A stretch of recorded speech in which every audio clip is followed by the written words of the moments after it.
is the Rebel Author Podcast, where we talk about books, business, and occasionally bad words.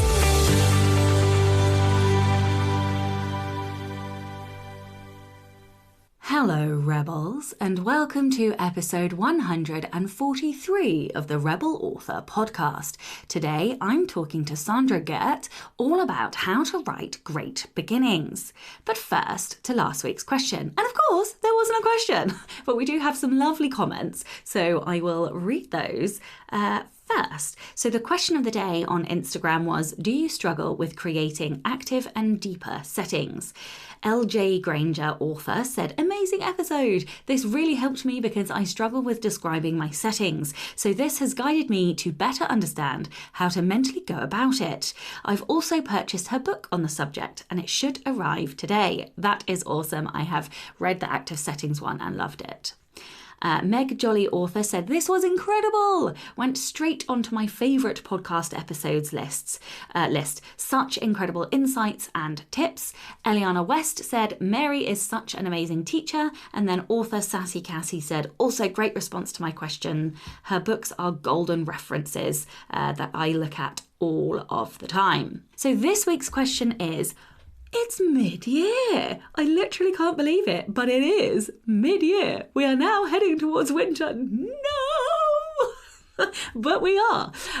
So what's one thing that you will complete? What can you commit to completing by the end of this year? Let me know. I'm curious. If you have to focus on just getting one thing done, what's it going to be, guys? The book recommendation of the week this week is a Patron's book. So the book is called The Fantastical Transmogrifier, a Camp Enigma novel. And this is middle grade and it's by Jennifer Roundell. So the blurb says, it's hard to pass the camp's entrance exam when everyone's turning into a fantasy creature, including you. 12-year-old Grayson knows Camp Enigma's a little weird when he spots a real, live centaur in the forest. Then his little brother finds a glowing blue stone and sprouts horns. Grayson and the other 3 kids assigned to team number 93 want to pass their exam so they can stay at this strange but amazing new camp. The treasure hunt style test is hard enough, but then people start turning into fantasy creatures. The fairies aren't so bad, but the goblins steal puzzle pieces and the ogres try to eat everyone. Something has to be done. But the camp director and all the counsellors have all turned into fantasy creatures too. Try getting a Sphinx to talk in anything but riddles, and the Yeti just wants to find somewhere to cool down. Grayson and his teammates are the only ones left who can turn everyone back to normal. They have to try and figure out a way to save everyone before they too turn into fantasy creatures, or worse, get eaten by one. Enjoy book 1 of the Camp Enigma series, a light and playful story about kids having fun, saving the day, and learning to be their best selves. And I had the opportunity to read this before it was published, and it is so imaginative and like so visual. I loved it, and I think this is such a good story for kids.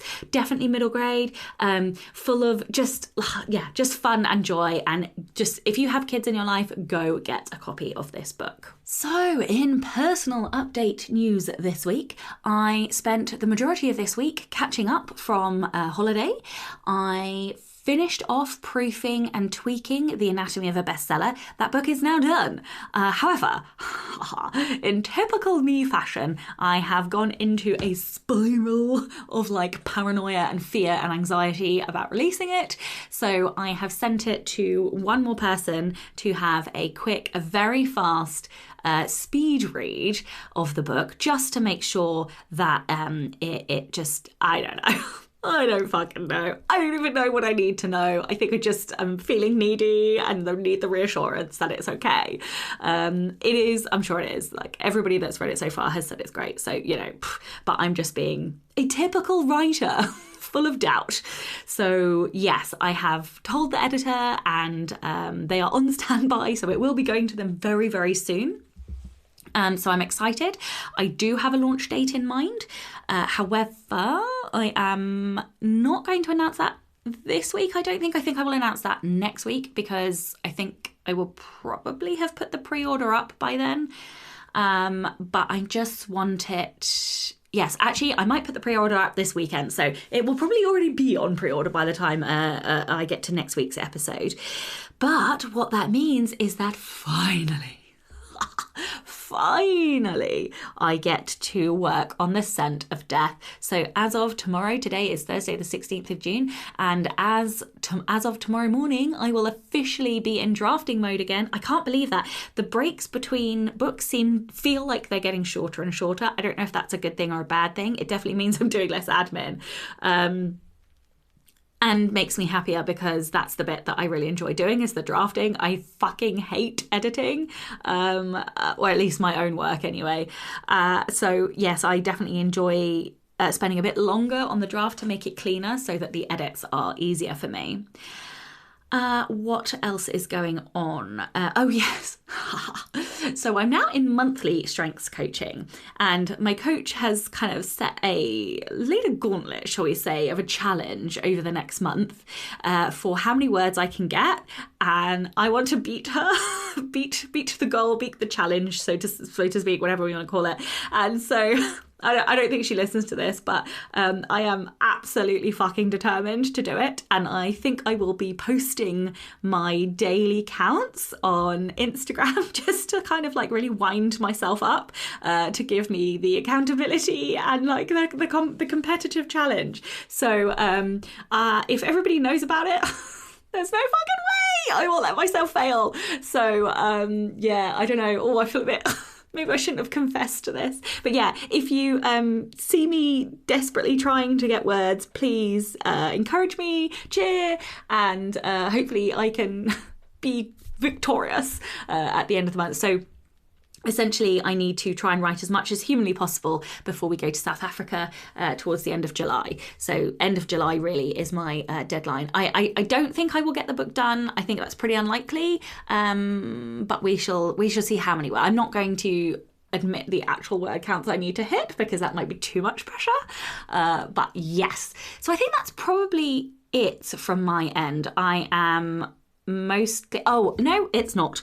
I also have... Okay, so... Most of the people listening listen for my non-fiction, but there are some people who also listen for my fiction. So if you are a fiction reader and you read young adult and you like sapphic books, then I am going to be launching my list. So as you will know, I spent weeks and weeks and weeks curating a list of sapphic books for young adults, and I now have a list of over 250, and I've had it designed into this gorgeous PDF that's all bright and colourful with all the blurbs and the covers, and it's like a really handy guide, and I'm going to be using that as a list builder. So if you would like to join my sapphic mailing list, and you are curious and nosy and want to see what I'm up to, and you also would like a gigantic document with loads of recommendations and book covers and things in it, then I will drop a link to that in the show notes. Okay, I think, yeah, okay, that probably is it from me today. So, the Rebel of the Week this week is Beth Cox. Beth says, for almost everyone, the disaster of 2020 was the pandemic and lockdown. For me, however, that was not the major disaster of my year. My soon-to-be ex-husband had stopped paying 2 loans, oh my god, in 2019 and didn't tell me. Oh, fuck. When the sheriff delivered foreclosure papers, I was shocked, but my husband replied he knew it was coming. Oh my god! Then things got worse. Our credit cards got cancelled for failure of payment, our cell phones got cancelled for failure of payment, and our bank account got closed for the fraud he was committing. I moved out June 2020, moving myself and my son in with my parents. I recently got some information from the court system on steps I might have to take to save our house from foreclosure. I refuse to share this information with my husband. He can live with the consequences of his stupidity. Oh, that is wow, that really was a disaster. I'm so sorry that you experienced that and that your husband did that. I can't believe that, but good on you for getting out of there and for taking your son. and for holding on to the information as well. Like, too fucking right. He doesn't deserve it. So I hope that you manage to save the house and that you rebuild your life from here. And thank you so much for sharing such an honest rebellion. If you would like to be a Rebel of the Week, please do send in your story. So I have now put on social media and in the Patreon Slack because we are like scarily low on rebellions. If you haven't sent in a rebellion, please send one in. I really don't want to stop doing these Rebel of the Week stories. They are my favourite moment each week. And we are incredibly low. Even if you've sent in a rebellion before, feel free to send in another one. It can be any kind of rebellion, big, small, or something in between. You can email your rebel story to rebelauthorpodcast@gmail.com. And that's Becca, that's who you're sending it to. Okay, a big welcome and thank you to Marion Sargent and Shannon Grogan. They are both new patrons, so thank you both so much for joining me. And of course, a huge thank you to all of my existing patrons. If you would like to support the show and get early access to all of the episodes as well as bonus content, and guys, seriously, there is so much stuff that we do in Patreon. It's a massive community now. We have the Slack group. We sometimes do watch parties. So we did a First Kill episode 1 watch party. We have Patreon's Poison and Prose monthly session, which is a monthly writing sprint that we do. And you can ask me questions each time we do it. And we write together and then we ask questions and then we write together again. What else do we do? Obviously, if you're at the higher tier, the $15 tier, then every 3 months you get an extra class that's delivered live from me. We deconstruct a book and I show you all the tools, tricks, hints and tips that you can get from that class. What else? And then every quarter we are doing a Rebel challenge. So we're just coming towards the end of this quarter, but going into next quarter, we have a challenge and a spreadsheet where everyone can put their goals and track their word counts together, and we all cheer each other on. And each week somebody hosts and all of the patrons do different things. We've had meditations every day. We've had Rebel stories from the past. We've had daily sprints. We've had all kinds of stuff. It is a huge fucking community and like seriously, you should all come and join. I don't even know. I just got very engrossed in talking about Patreon. If you would like to join, then you can do so from as little as $2 a month by visiting patreon.com/Sasha Black. Okay, this episode is sponsored by the ever-amazing Kobo Writing Life, so I'm just going to tell you a little word about Kobo. Kobo Writing Life is Kobo's free, fast and easy self-publishing platform. KWL was built by authors for authors, and their team of dedicated book lovers is always working hard to help authors reach new readers around the world. And with that in mind, let's talk about how KWL authors can reach library readers. Right now, digital books are reaching more people than ever, and libraries are becoming an integral part of that. In 2021, 121 digital library systems powered by Overdrive surpassed 506 million checkouts. This means a lot of happy library readers, and library readers are some of the most engaged and passionate book lovers out there. You can easily add your book to Overdrive's library system through Kobo Writing Life. All you need to do is go to the rights and distribution section of your book, click Yes to Overdrive and enter a library price. Your book will then be available to librarians to purchase for multi-loan use, but also for a one-time checkout option, and you'll earn 50% on every library sale. If you're not too sure what price you should set for your book, we recommend roughly the same price as a mass market paperback. Your book could be loaned out several times, which is why we encourage pricing higher than your normal ebook. And don't forget to tell your readers that they can now pick up your books in libraries. If you're interested in taking part in library promotions, email our team at writinglife@kobo.com and we'll add you to our mailing list. If you want to learn more about Kobo Writing Life, and you really should, check out our blog, podcast, and find us on social. You can create your free account at kobo.com/writinglife. Hey, that's enough from me this week. Let's get on with the episode. Hello, and welcome to the Rebel Author Podcast. Today, I'm joined by Sandra Gerth.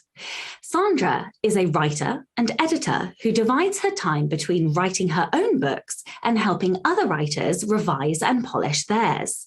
She holds a degree in psychology, just like me, and worked as a psychologist for 8 years before transitioning into a career as a full-time novelist, the best job in the world as far as she's concerned, and I totally agree.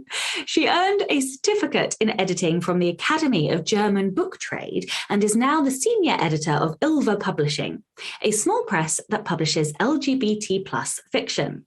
Under her pen name J, she has published 22 novels and about a dozen short stories. Her books have won numerous awards and have been #1 bestsellers on Amazon's various occasions. She is also the author of a series of books for writers, which is what we are here to talk about today. Hello and welcome. First of all, tell me about the psychology. What area did you specialize in? It's an area of psychology that I think exists just in Germany where I live. It was traffic psychology, which basically meant I worked with a lot of people who lost their driver's license either because of drunk driving or driving under the influence of drugs or repeated traffic infractions. So it had a lot to do with either addiction or alcohol abuse or just plain bad habits. Oh, wow. So did you treat people or were you in research? No, I was actually counseling people. Ah, okay. Yeah. Oh, that's fascinating. I did psychology at university and then did a master's in cognitive neuropsychology. Oh. And then I got a scholarship to do a PhD, and because I came up with like some concepts around distributed cognition. And I was supposed to go to Macquarie, but in the end, I'd been in education for so long and I just wanted to earn some money. So I quit and now I'm a writer, like which is kind of ironic that I wanted to earn money. But anyway, amazing. I find it fascinating. I love when people have backgrounds in psychology, and weirdly, quite a lot of writers have a background in psychology. I don't know what that's about. Okay, so would you like to tell everyone a bit about your journey? Like, how did you go from sort of psychologist to author? Yeah. I have to say I was a writer long before I was a psychologist. I started writing when I was about 10 years old or so. So it feels like breathing at this point to me. I can't imagine not being a writer. I never stopped during all my teen years and my years of being a psychologist. I've always written and published my first book 15 years ago. I have to say, in the beginning years, I was writing in my native language, which is German. But I was missing a community since I write lesbian and sapphic fiction. And back then, there wasn't much of a community for writers who were writing in German. And I wanted to grow as a writer. I wanted feedback from fellow authors, from beta readers, from editors. And there wasn't anything like that, no network in German. So 15 years ago, I switched to writing in English. And soon after, I published my first book. And that was the beginning of it. I am just in awe of anybody, one, who can speak a second language, but two, that can write a novel, no less, in a language that isn't their own. That is just so phenomenal. So like, I bow at your feet. That is amazing. How do you find the differences? Like, do you translate your own books? Do you translate your own books, so you rewrite them in German? Oh my God, that's amazing. Wow. I write them in English because English is my creative language. It would be at this point much harder for me to write them in German and then translate them into English, which kind of makes sense because all the professional translators do it that way too. They always translate into their native language.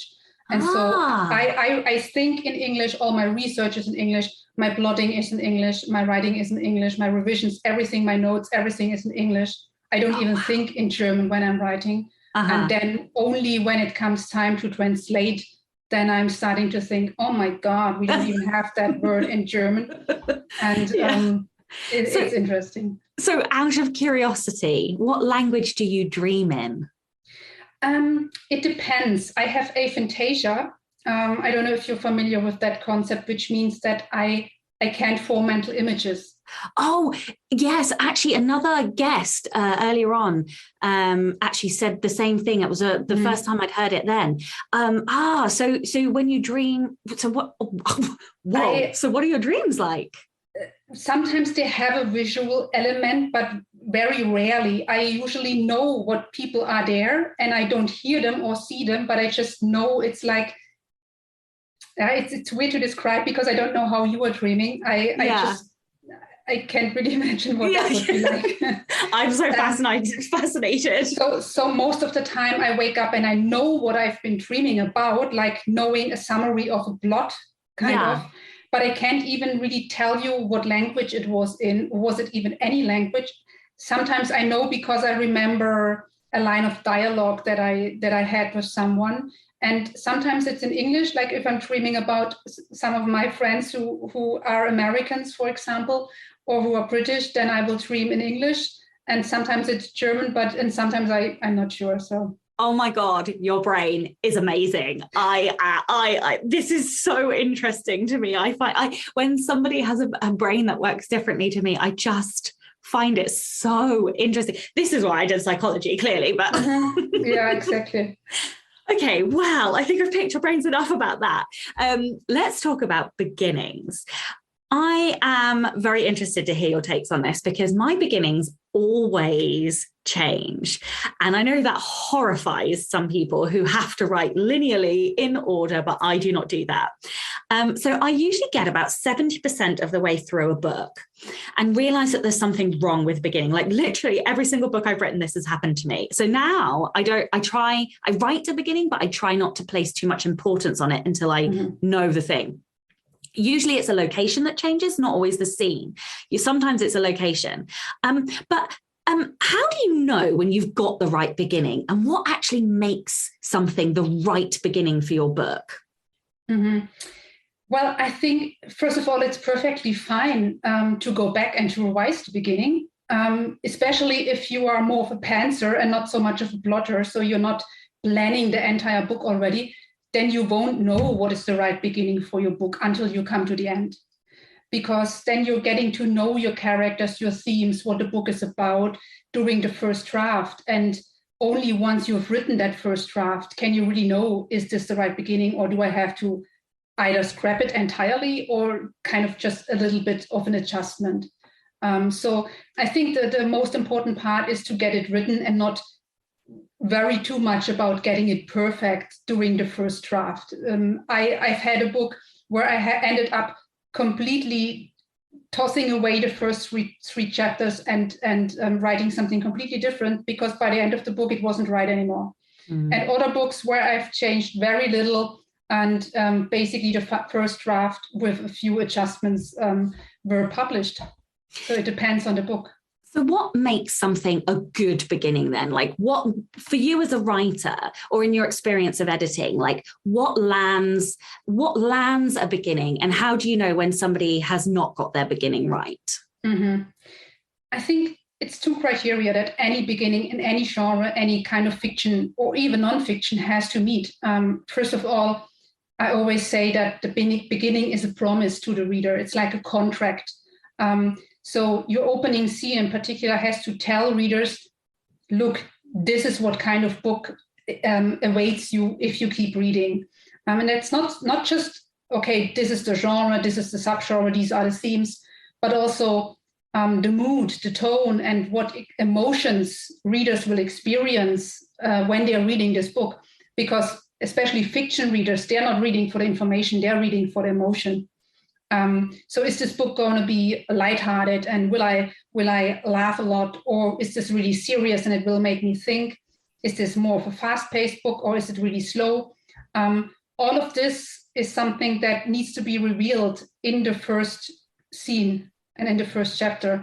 And if the opening makes a promise that isn't kept by the end of the book and the entire rest of the book, and then it's clearly a beginning that no longer matches the book and it needs to be revised. And the second big thing, I think, is the beginning is what sells the book. If the beginning isn't interesting enough, it doesn't capture readers' interest, then it doesn't matter how brilliant your writing is, how clever your ending, what wonderful plot twist you have at the 50% mark, because the reader won't even get to that point. They will stop reading after the first scene, or maybe even on the first page, because they're not buying the book. They won't read past the sample that they get. And so I think these two overarching things need to be met by any writer. Yeah, absolutely. Let's dive into a little bit more of what you said around the promise. Like, what does a good promise or hook look like, and how, like, what is it that you have to do to pay that off at the end? So what is that beginning and completion look like? Well, it depends on the book. A hook can be pretty much anything. Anything that captures the reader's attention and as fast as possible. Kind of the trick to creating a hook, to me, is to create a question, any question in the reader's mind that they really are curious to find out. And so to answer that question, to find the answer, they have to continue reading to find out. And it can be really any question, but it needs to be a question of curiosity, not like, what? I'm confused. It needs to be something that they are like, oh my, that character is in trouble. How will they get out? Something like that. So a question with stakes buried in it. Yeah. Okay. Something that causes, again, emotion, you know? Yeah. It's funny when you mentioned emotion. Of course, like, we all do put emotion into our beginnings, but I don't think I've ever done it intentionally. I think I've never thought about the opening chapter as an emotional promise. I just thread it in. But now, knowing that, I can definitely do it like more intentionally. I think, like, I'm thinking about the book that I'm just about to, I'm kind of started. And it opens in a funeral, and the book is called The Scent of Death.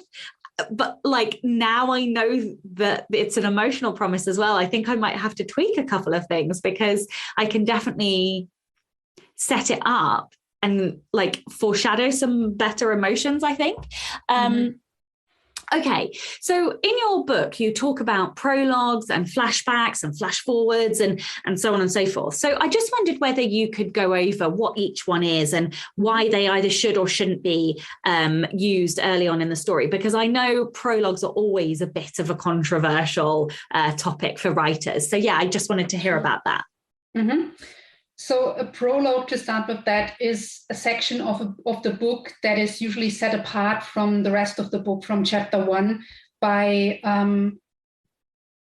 taking place in another time, usually before the first chapter. That's why it's called a prologue.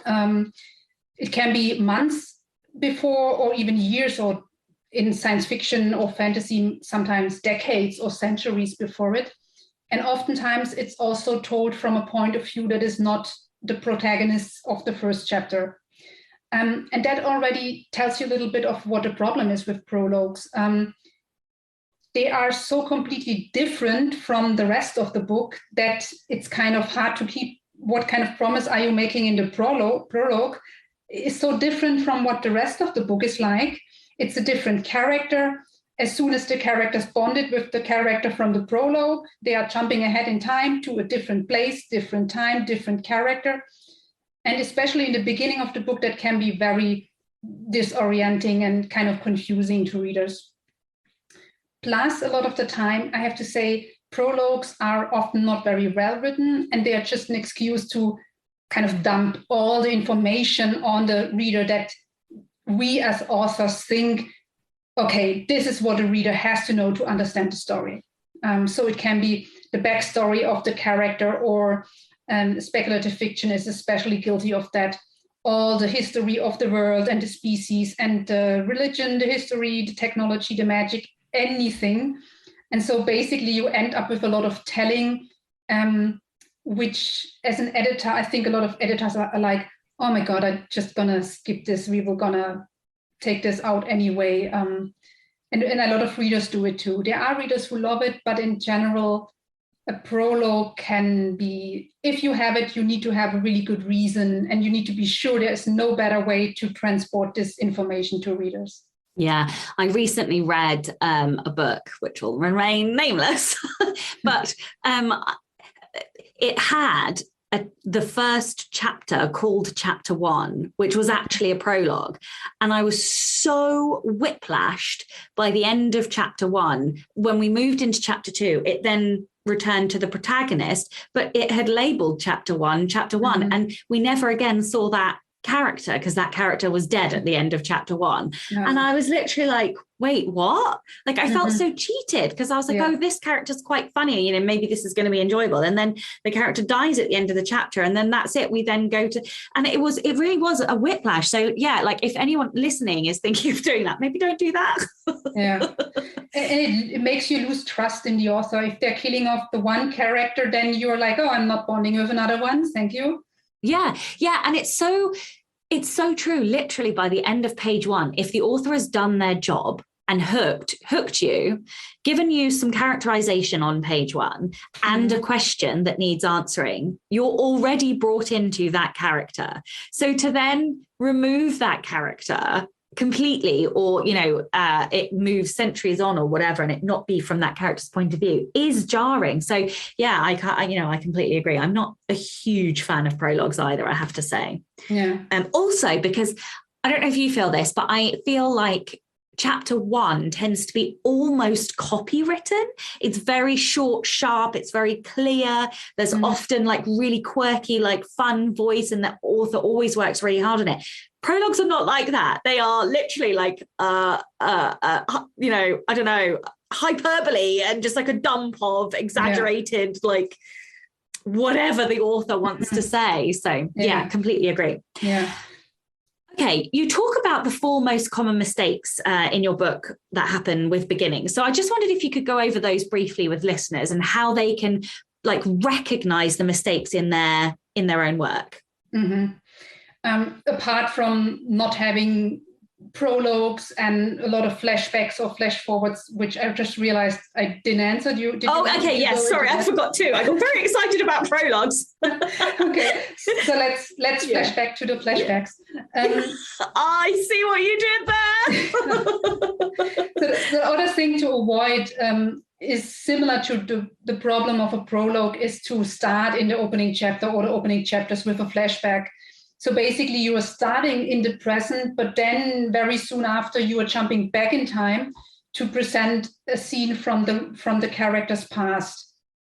And that, like a prologue, can be very jarring because, especially in the beginning, readers aren't yet grounded in the here and now of the story. And basically, they don't care about the character that much yet. We haven't barely spent any time with them. So we are not that interested in their present yet. So why should we care about their past? It would be much better to weave the information about their past in bit by bit later on. Or if you absolutely have to have a flashback, then do it later when we are more grounded in the story and we won't be so confused about already in the first chapter jumping anywhere.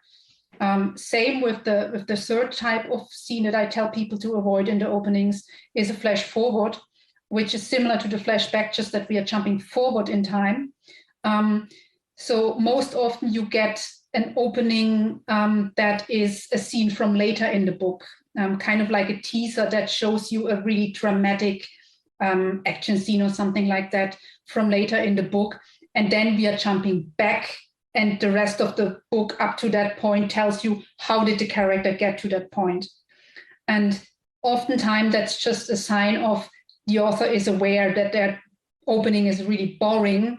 And so they are kind of saying to readers, yes, look, I know the first 50 pages, they're kind of boring, but if you make it through these 50 pages, this is the action scene that is awaiting you. And wow.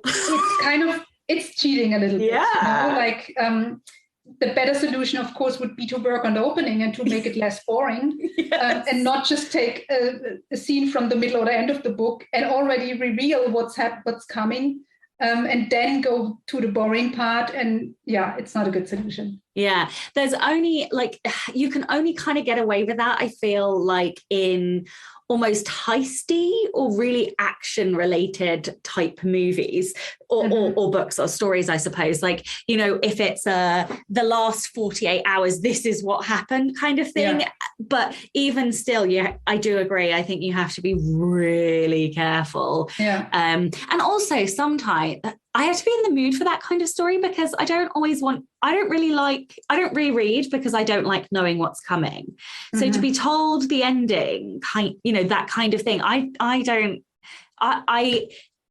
for me, that only works when it's like 70, they give you a scene from 75% of the way through so that you still have a twist coming afterwards. Yeah. That sometimes works for me, but not if they're showing you kind of the ending. I hate that. Yeah. Okay, so yes, 4 mistakes. You talk about mistakes in the book. So yeah, talk me through some common mistakes that you see in your sort of editor experience. I'll just give a list and then I go into the details of what each of it means. The foremost common thing that I see in manuscripts that come across my desk as an editor is either the opening is too slow, or the opening is confusing, the opening is misleading, or the opening is a total cliche. If I would have to say which one is the most common one, I would say by far that the opening is too slow. Oh, interesting. I thought you were going to say cliche. No. Sometimes that's easy to fix, but the slow opening is, I would say, like 70% of all the problems is the opening is too slow. And because there's a lot of different causes that can contribute to making that opening slow, and authors usually don't recognize it or they don't know how to fix it. So I would say either what we already touched on is that they have too much info dump in their opening chapter. They had a lot of things that they wanted to share with readers about the character and how they got into the situation and their whole family history, or if it's speculative fiction, it's world building details. And so basically the entire first chapter is very static and with lengthy descriptions, and it's just tracks. Or what sometimes happens is that I call it the character is sitting and thinking problem. So if you have one character alone in the scene, they're really not doing anything of importance, just washing the dishes or driving somewhere. And they're thinking about their life, reflecting on their situation. And it's basically just a lot of introspection, too much introspection. And that slows the pace to a crawl where nothing really is happening on the page. Sometimes it's also the fact that the author wasn't aware where to best start the story. They started the story at a point in the book where it was too soon. So they are going through the motions of showing the character waking up, getting ready to work, having breakfast, driving to work, arriving at work, we're meeting the co-workers. And it's like, okay, now I get an idea of what everyday life looks, but it's all, I mean, come on, having muesli for breakfast is not that exciting. Nothing really happens. We have to read 10 pages until, finally something exciting is happening. And nowadays, readers don't have an attention span like that. That time is long past. So all of that is a big problem. So sometimes you can cut. I've had writers where I said, okay, we start with chapter 5. Yeah. Oh my goodness me. Oh, yeah. Wow. Okay. Yeah. Wow. I mean, how can writers speed up their beginnings? Like, obviously you've mentioned like introspection and like the timings, assuming that just funny as you were talking about, get up, get dressed, tea, blah, blah, blah. I definitely think one of the very earliest stories that I wrote, I was like almost thinking that I had to do full every day had to be 24 hours. And then of course you learn that actually you just transition them and you just skip time but it's funny because you don't know what you don't know if you don't know how, when you come to it. So yeah, like what's the opposite then? What are some of the best beginnings? Like some of the best manuscripts that you've read and edited, what are some of the best beginnings and how do they balance speed with character depth and hooking and emotion? Yeah. It's always a balancing act. Too much of one thing is a bad thing. because the opposite problem, which sometimes happens too, and I would say these are the two most common ones, is an ending that is an opening, that is too confusing. And that often happens when the author goes too much in the opposite direction and they start the story too late, too much in the middle of things, because that's what we get told. If we read about writing, or we have a writing mentor or editor, we are told start in medias res, in the middle of things. So we jump right into the book. And depending on the genre, it might be an action scene where bombs are going off and people have a fight, physical or verbal. And sometimes if we overdo it, we are getting the reader lost, because they are like, what's going on? Why are these characters fighting? Who are they? Why are they fighting? Who are the good guys? Who are the bad guys? And readers are asking questions, but not the questions we want them to ask. They are getting lost because they have no context. And so I think it's a matter of not doing too much on the one side and also not doing too much on the other side.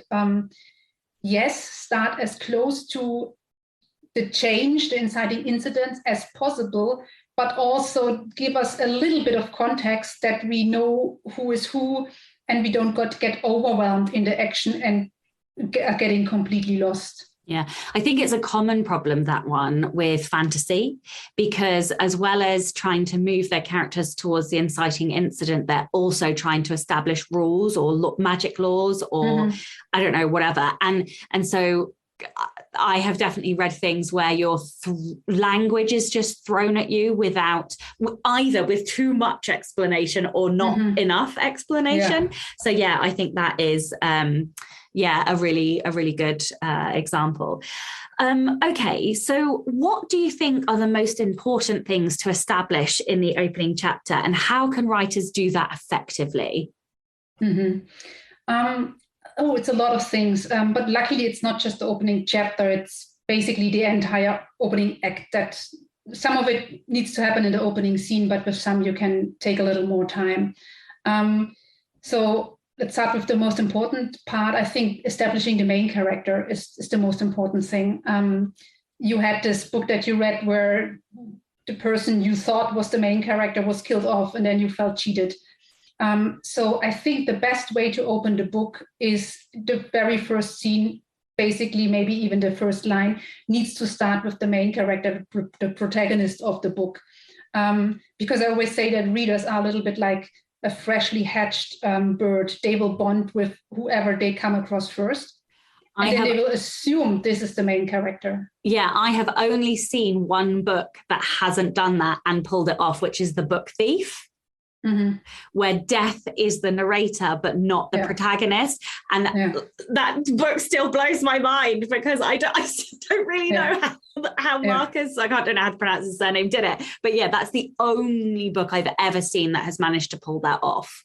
And these are, I mean, with all rules of writing, they are guidelines, but they are there for a reason, and if you're breaking them, you have to do it. You have to make a conscious choice of breaking them, and you have to know the effects and how to kind of achieve what you want, and not just accidentally do it.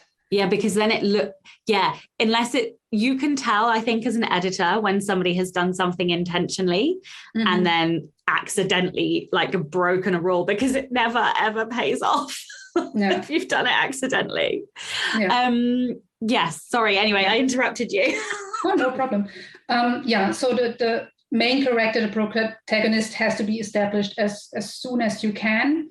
And if you are opening your book with a character who turns out not to be the protagonist, think about it really hard. Most of the time, it's not a good idea. Especially if we are only meeting the protagonist later. You need to have a really, really good reason for that. And then we need to learn a little bit about the main character, but not by telling us about them. If you know the important rule, show, don't tell, we need to see them in action. We need to put the puzzle together about their personality ourselves. We don't want to be told they are shy. We need to see them act in a shy way, and then we can conclude, okay, this character obviously is shy. then I already mentioned that the beginning is a promise to the reader about what kind of book it is. So the genre and the tone, the atmosphere of the book has to be established. To give you an example, I recently read a book that if you hadn't seen the cover and you read, let's say, the first 30 pages, you would have assumed, okay, it's clearly a contemporary romance. And then it turned out, oh no, it's actually a paranormal romance.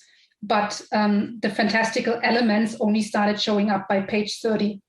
So because it was urban fantasy, it looked like our normal world. There were no hints that something vampires, shapeshifters, magic would exist. So if you're going to have these magical elements or otherworldly creatures, even if they don't show up in the first scene, there needs to be at least a little hint that tells us, okay, something about this world is not exactly like our world. So you can set your expectations in a realistic way and not expect it to be a completely different book than it turns out being. Yeah. Oh, yes. Beginnings, they're dangerous. Yeah. Beginnings are really tough there. They have to do so much at the same time, and all without readers hearing the clock behind it, it doesn't have to, it needs to flow and look effortless, even if it totally isn't. So yeah, they can be tricky. But the good thing is it's not brain surgery. You don't have to get it right on the first try, as we said. You can revise and polish until you feel like, okay, so I have established my main character. I think I got the tone correct for the rest of the book.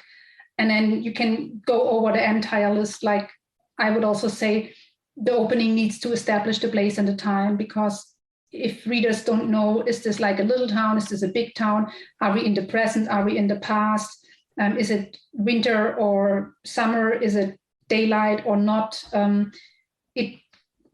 Those of us who can create mental images, they need to have enough detail to form a mental image, but not so much that they get lost in this 5 pages of descriptions of a garden.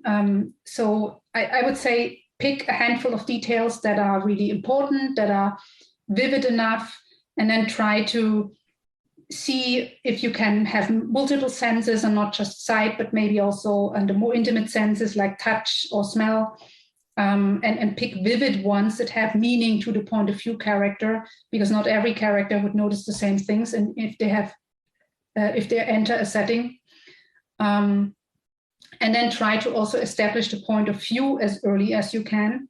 And sometimes you read like half a page of neutral description of the weather or any description, and you have no idea whose point of view is this even. So I think that maybe in the first line, or at least the first paragraph, to let us know whose head are we even in, who's telling us a story, whose eyes are we watching through. And also keep in mind the bigger picture of point of view, like, is this a single point of view, the entire book, or will we have point of view switches? I've read books where, like in chapter 5, we had the first time that the point of view switched, until I had already settled into this one point of view and I wasn't expecting it, and it totally threw me. Yeah. And so if you are going to switch the point of view at some point, don't do it too late. But on the other hand, also don't do it too early, before we've even settled into that one point of view. If you have a 2-page scene and then already you're switching the point of view, it could be a little bit too early because we haven't bonded with the character enough. So again, it's all a question of hitting the right balance and not doing too much of one thing or another. How do you feel about first lines? Because I always, I write about 28 different first lines before I land on the one that I really like. Mm-hmm. And some of my favorite first lines I'm finding more and more are almost copywritten. They're like really powerful and punchy. So I just wondered, I don't know if you, I'm testing you now because I haven't prepared you for this question, but I don't know if you have any favorite first lines, or if you have any tips or tricks for really cracking that first line. If you can make the first line really punchy, again, it depends on your audience, and that depends on the genre a lot. But go look at some really, really popular books, award-winning books, best-selling books, books by authors who really know what they are doing, and contemporary ones, like in the last 2, 3, 4 years, I would say. And then look what kind of openings they have and what speaks to you as a reader. Because as writers, we need to read in our genre. If the first line can already be a hook, that's perfect. But sometimes it's wrong for a book. And then if you're just fitting it in with a hammer just to have a flashy first line, then maybe have a flashy second line, and the first line is more of a steady setting the context a little bit. It depends, but if it can be a good, really, really, really hooky first line, that's perfect, of course. I have 2 in my mind, but oh God, I don't know if I'm quoting it correctly. I have in my book, Write Great Beginnings, I'm quoting from The Martian by Andy Weir. He has a first line from a first person point of view that basically just said, I'm pretty damn fucked. And you think, oh my God, who is this character? Yeah. Why is he fucked? What happened?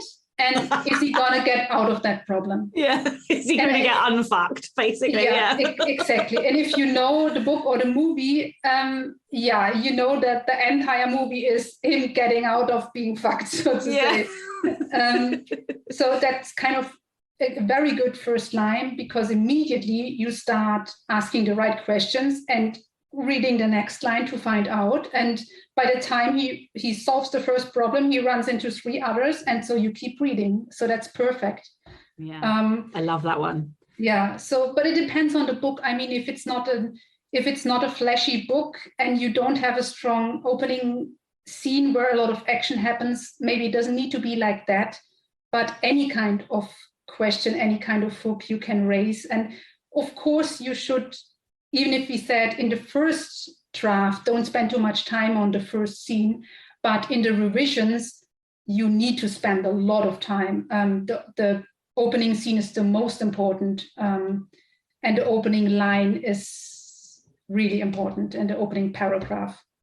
I always feel like the opening line is a competition. It's like, how can I make this line the juiciest, most enticing line possible? And I don't always get it right, but like sometimes you land on a good one, and it's just like, oh yeah, but I actually collect them. I have like a whole list of people's first lines, just because I'm a geek and I like to have things like that. Okay, so we've talked about like what to establish in the opening chapter, but in kind of the opening act, what are the other really important things, and how can writers land those effectively? I think I already said that some of these things that you have to establish, and I skipped a lot of them because it's a lot. Yeah.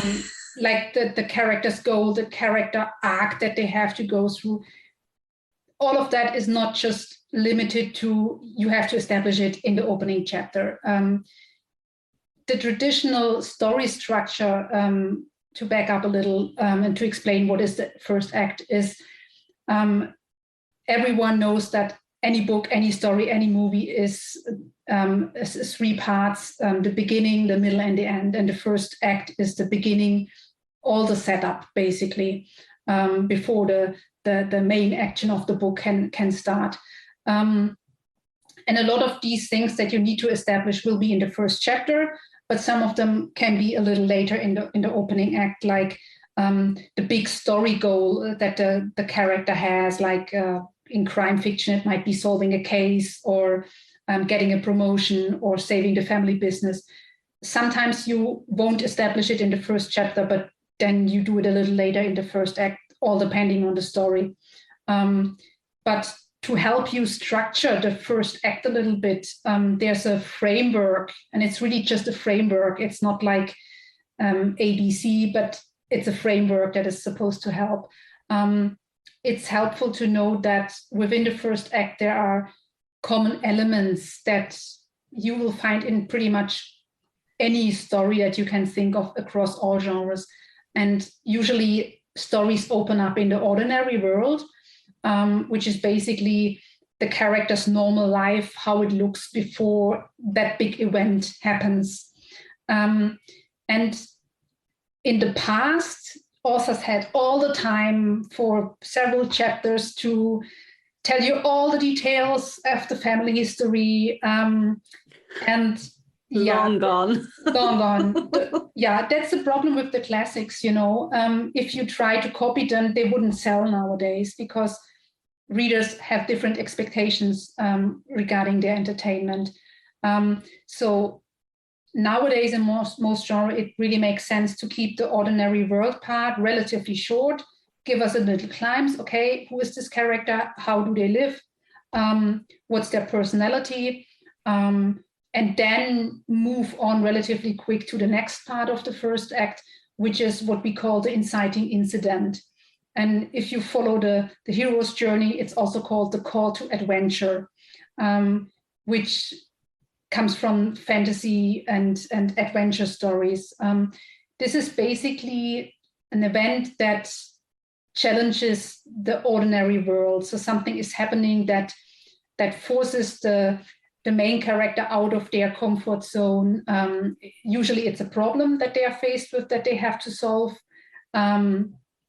a challenge they have to deal with, or sometimes it can also be something positive, more like an opportunity that presents itself. And what it is can be really anything, and it very much is dependent on the genre. In a romance, I write mostly romances. It's usually the meeting of the two main characters or an event that will lead to the meeting of them. And usually then it's followed by an element that is called the refusal of the call, because as psychologists, we know that people don't really like change. We're very resistant to it. We have our comfort zones and we don't really want to leave them. So what usually happens is that the main character kind of resists that call to action, or that call to adventure, and doesn't want to take on the problem. In a romance, there's always reasons why they don't want anything to do with love or with that other character. And in some books, that refusal of the call phase is very short, maybe just a line or two, just a stray thought, oh no, I really don't want to do this. And then they do it anyway. Or depending how big that problem is, it can be a few scenes or an entire chapter. I would recommend not to make it too long, because this is a more static phase where they are in their head a lot with a lot of introspection. And readers know anyway, they will take on this problem. So if you make the character too whiny and too resistant, it can really get on people's nerves. So of these four elements, the ordinary world, the inciting incident, the refusal of the call, and the next one, the point of no return. The first one and the third one are the more static ones, and I would keep them a little shorter. And the ones where something is happening and something new is introduced, these should be really the focus of the first act. And in the point of no return, it's basically when the main character finally gives in and says, okay, I will take on that challenge. The private investigator will say, okay, I will take the case. Or in a romance, they agree, okay, I will enter this fake relationship with you, or whatever it is. And it's called the point of no return because once they make that decision, it's a commitment to their story goal, and they can't easily go back. There's no more going back to the ordinary world. There's too much at stake, so they can only go forward. They can't just say, okay, we go our separate ways. And it has to be something that they really care about, because if the characters don't care about the outcome, then readers won't either. And that's basically the framework that gives you an entertaining first act, if you don't bog it down with too much of the stuff that we already discussed, like too much info dump, too much introspection. I think I'm going to have to come back and listen to this episode again. Yeah, it's a lot. It's a lot of information. But the good thing is that at one point, once you've written like 20 novels, you don't have to think about it anymore. It's becoming background knowledge that just informs your decisions automatically. Yeah, absolutely. Okay, this is the Rebel Author Podcast. So tell everyone about a time you unleashed your inner rebel. I would have to say, I think the most rebellious thing is actually the decision to give up my safe and steady day job to become a full-time writer. Because in my family, I come from a family, interestingly, of non-readers. My parents, all of my grandparents, to my knowledge, as far as I know, they never read a novel. Never. Yeah. Oh my goodness me. That is. Yeah. I don't know why. I can't understand it. I've always been a reader, but maybe because, like there were no stories in my family, and maybe that I needed those stories. And so I began to write my own. And growing up, it was tolerated, but not really encouraged. And psychology was the safe thing to do. So that step to really say, okay, I'm going to quit my job and become a starving artist or not starving artist is, it kind of feels like bungee jumping from a really high cliff. And it did thankfully pay off. So I'm grateful. It's so interesting because growing up, my mum always used to read to me and she encouraged me to read. But it's only in my adulthood that I realized she doesn't read. She is not a reader, but I never knew that because she spent so much time reading me stories and like taking me to the library and going to bookstores and whatever. But yeah, so she hid it really well, but she's not a reader at all. And then my dad is a reader, but he only reads nonfiction and he only reads certain genre, and he only reads a few books a year because they're like beastly sized books. But yeah, it's so interesting. I do have other people there are actually, funnily enough, other writers in the family. But my direct family, like my siblings, none of them are really readers either. I find I'm like, I don't get it. Yeah. It blows my mind. Yeah. My siblings are both readers. Like my twin sister is a reader and my older sister also dabbled a little bit in writing. My niece is a writer. But the older generations is like no reading, no writing, nothing. And it came out of nowhere. And yeah, it's interesting. That's fascinating. Oh, I love it. Okay, well, thank you so much for your time today. Would you like to tell everyone where they can find out more about you and your books and like anything else that you would like to add? The best place to find me is via my website, Sandra Gerth. This is SandraGerth.com. And there you will find my 5 writer's guides. And one of them, Show Don't Tell, is free on Amazon and most retailers. The website also has a blog with a lot of writing tips. And it has a cheat sheet on how to write great beginnings with 20 do's and don'ts. And you also can download it for free. Well, thank you. Thank you so much for your time today. And of course, a giant thank you to all of the show's listeners and to all of the show's patrons. If you would like to get early access to all of the episodes, then you can do so by visiting patreon.com/Sasha Black.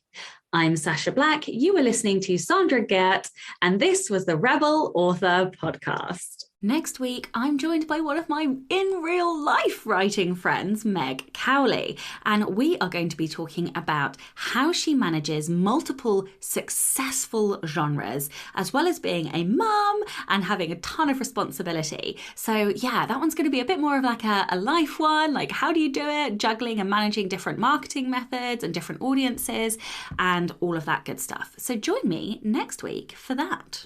Don't forget to tune in and subscribe on your podcatcher. And when you have a moment, please leave a review.